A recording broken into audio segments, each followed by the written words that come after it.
We can't fool ourselves. We may fool other folk, but we can't fool ourselves into thinking that we're believers, but then we're not doing what God tells us to do. You can lie to me, I'm gonna believe it. I want to believe it. 1 Corinthians 13th chapter, heareth all things, beareth all things, believeth all things, hopeth all things. I done had folk lie to me, and I know they were lying to me. But I'm just hoping, Lord, I just hope they get it right. Lord, I know they lying, they know they lying, but I'm hoping, Lord, that at some point you will touch their heart and turn their life around. I'll believe that. I'll believe anything.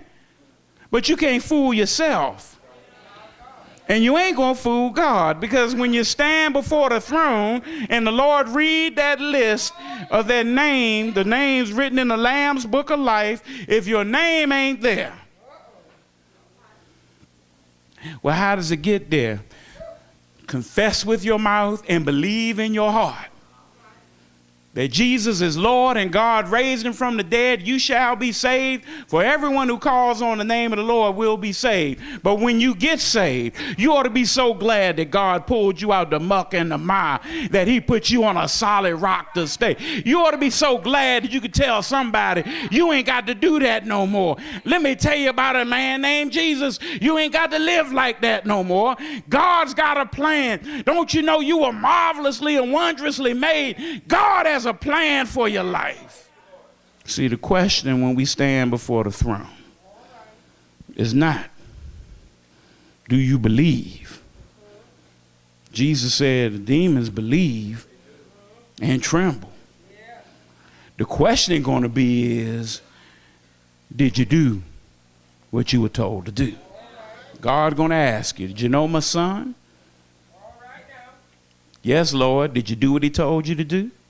The consequence is, if you done fooled yourself, there's a cause, there's a consequence, but there is a cure. Tell your neighbor, it's a cure. You see, we have a fantastic engagement to press on from this spirit of unbelief. And I know some of you might be sitting there thinking, well, you know, it's easier said than done. You don't know. You don't know what I've gone through. You don't know how church folk hurt me. You don't know how this thing happened to me. You don't know what they said to me. You don't know. You don't know. No, I don't know. God knows, but no, I don't know. But this I do know, that we got somebody who stands before the throne, who intercedes on our behalf. You know something? I'm glad, before Johnny Cochran died, and I don't know if it was because of his health, but personally, I think that the reason that Johnny Cochran stopped trying cases was that he would go into the courtroom, and if he was defending Joe Blow, immediately the case wasn't about Joe Blow, but it was about Johnny Cochran. Now, if you were smooth enough to get behind Johnny Cochran and do like Sean Combs did, sit there and keep your mouth shut and let everything be on Johnny Cochran so that folks get ooh and ah, and you can slip out the back door, change your name and act like ain't nothing happened.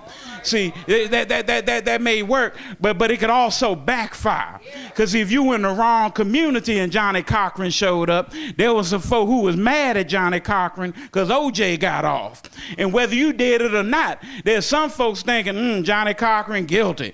But praise be to God that when we stand before the throne, when we stand before God, the one who is interceding on our behalf, the one who's saying, Lord, give him another shot, the one who's saying Jones doing the best he can with what he got to work with is Jesus himself. No, we don't have somebody interceding on our behalf who don't know what we're going through. We don't have somebody interceding on our behalf who don't know what it's like. Because the Bible says that he was tempted in all things and sinned not.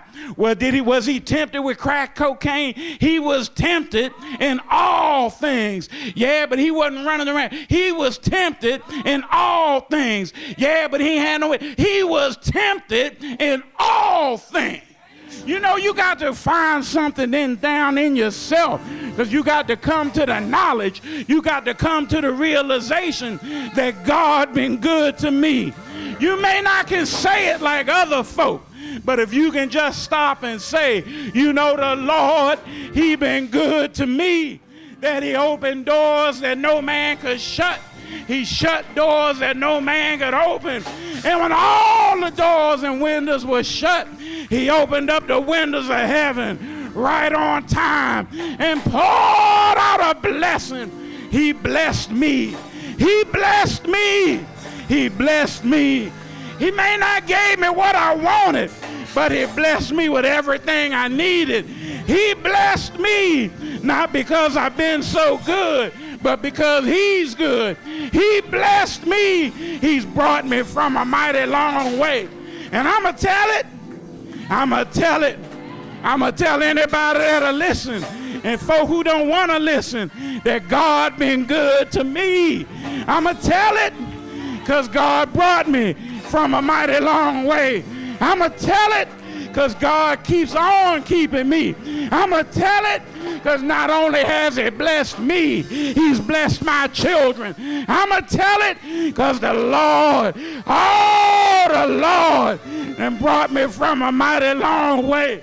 Ooh, when I couldn't do nothing but moan, God looked out for me. God watched over me when I didn't have enough sense to pray for myself. God kept his hand on me. He's been good. He's been good. Has he been good to you? You need to tell somebody. You need to get on your feet and say, God been good to me. And he brought me. He's kept me. He healed me. He touched me. Yeah!